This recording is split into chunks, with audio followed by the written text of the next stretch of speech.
recognize the former Vice President of Nigeria and my leader, Alhaji Atiku Abubakar. All other protocols duly.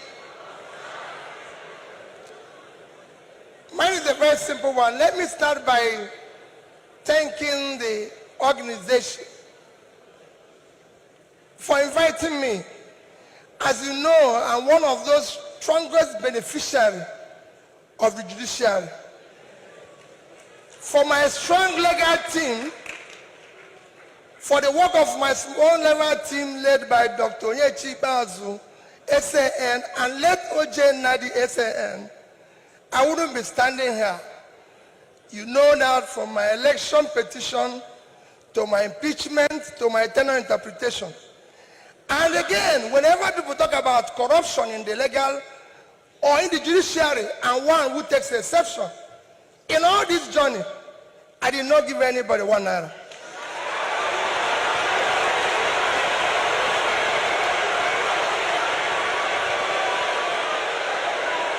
So for me,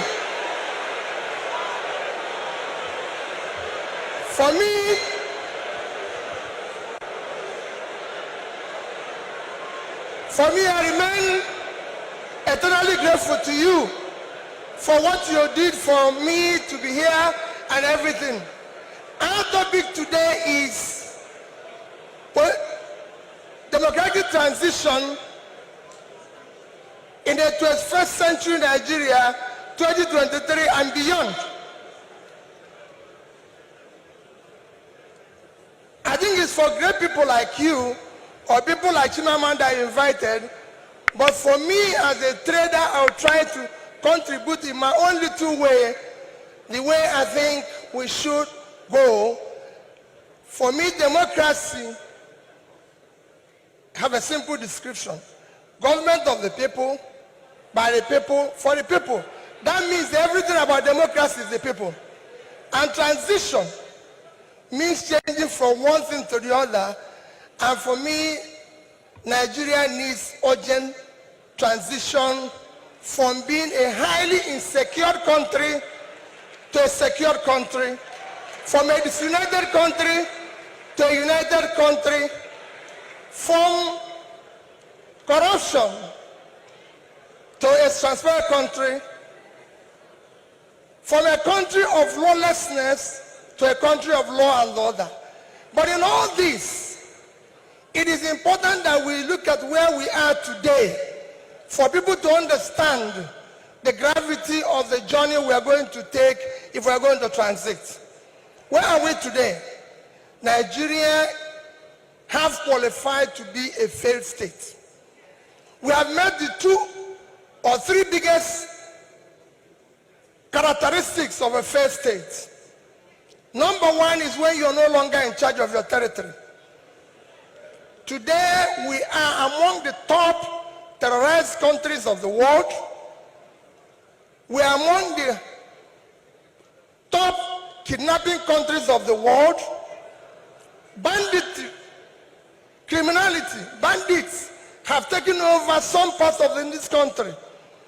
Nigerians are being killed daily. All sorts of criminality is going on daily. Even our most important source of foreign exchange revenue, oil, is today 80% stolen.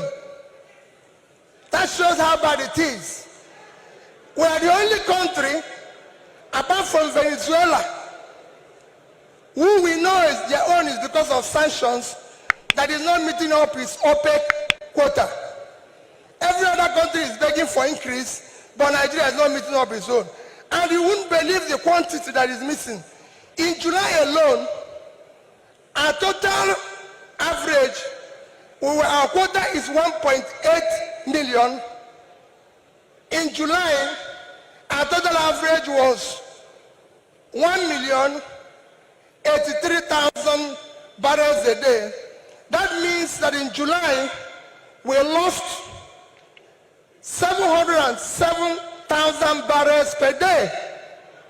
If you multiply that by 31 days, it will give you 22,227,000 barrels of oil that we lost.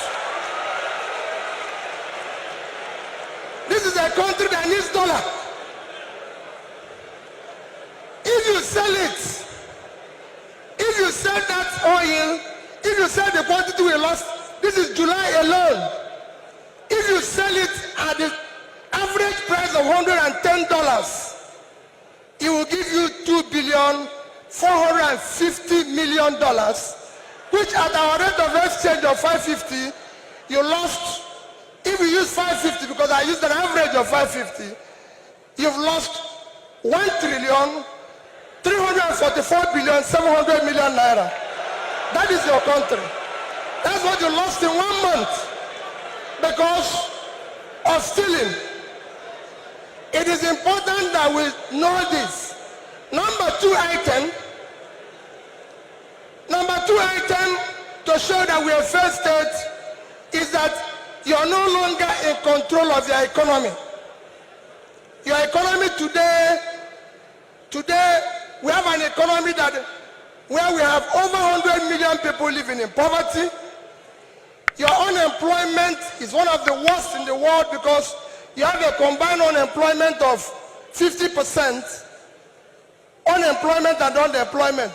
Out of 200 million Nigerians, 60% is supposed to be working. So you're supposed to have 120 million Nigerians working, but today Nigerians that are working are under 50 million.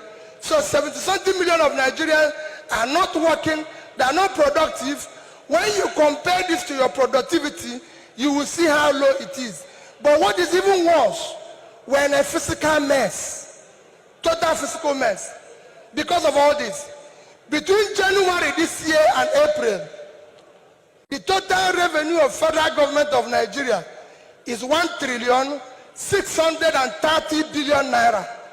Their expenditure is 4,720,000,000,000.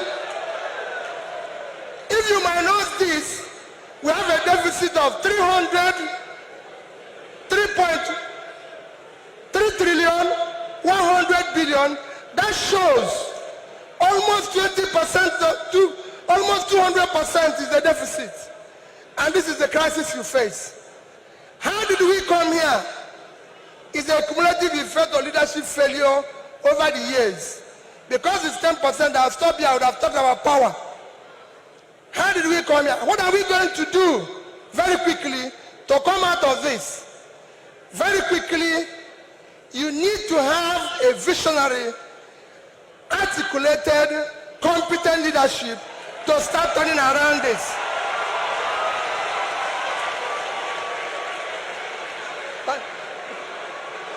So next year,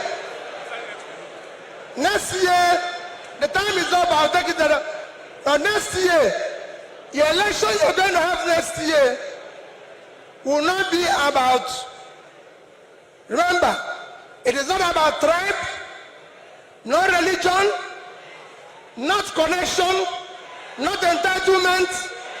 It must be election about character, competence, capacity, and commitment to deliver.